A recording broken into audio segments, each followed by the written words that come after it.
The narrative I'm going to tell is the tale of the three brothers from Harry Potter's The Tales of Beedle the Bard. The story is viewed as one that teaches kids morals like humility and wisdom. The story starts like this. There were once three brothers who were traveling along a lonely winding road at twilight. In time, the brothers reached a river too deep to wade through and too dangerous to swim across.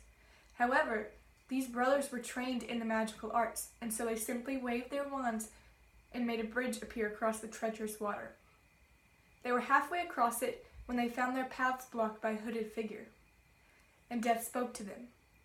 He was angry that he had been cheated out of 3 new victims, for travelers usually drowned in the river.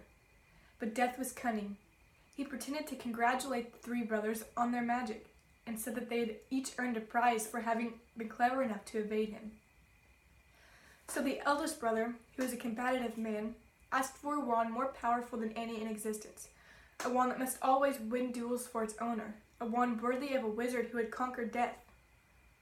So Death crossed to an elder tree on the banks of the river, fashioned a wand from a branch that hung there, and gave it to the eldest brother. Then the second brother, who was an arrogant man, decided that he wanted to humiliate Death even further, and asked for the power to recall others from death. So Death picked up a stone from the river bank and gave it to the second brother, and told him that the stone would have the power to bring back the dead. And then Death asked the third and youngest brother what he would like. The youngest brother was the humblest and also the wisest of the brothers, and he did not trust Death.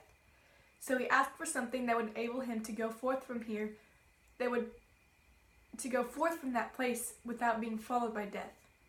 And Death most unwillingly handed over his own invisibility cloak. Then Death stood aside and allowed the 3 brothers to continue on their way, and they did so, talking with wonder of the adventure they had had, and admiring Death's gifts. In due course, the brothers separated, each for their own destinations. The first brother traveled on for a week or more, and reaching a distant village, sought out a wizard with whom he had a quarrel. Naturally, with the elder one as his weapon, he could not fail to win the duel that followed. Leaving his enemy dead upon the floor, the eldest brother proceeded to an inn where he boasted loudly of the powerful wand he had snatched from Death himself, and of how it made him invincible. That very night, another wizard crept upon the oldest brother as he lay, wine-sodden, upon his bed. The thief took the wand and, for good measure, slit the oldest brother's throat. And so Death took the first brother for his own. Meanwhile, the second brother journeyed to his own home, where he lived alone. Here he took out the stone and turned it thrice in hand. To his amazement and his delight, the figure of the girl he had once hoped to marry before her untimely death appeared before him. Yet she was sad and cold, separated from him as by a veil. Though she had returned to the mortal world, she did not truly belong there, and suffered. Finally, the second brother, driven mad with hopeless longing, killed himself so as to truly join her. And so Death took the second brother for his own. But though Death searched for the third brother for many years, he was never able to find him.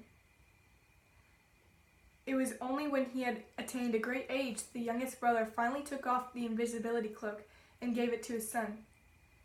And then he greeted Death as an old friend, and went with him gladly, and equals they departed this life.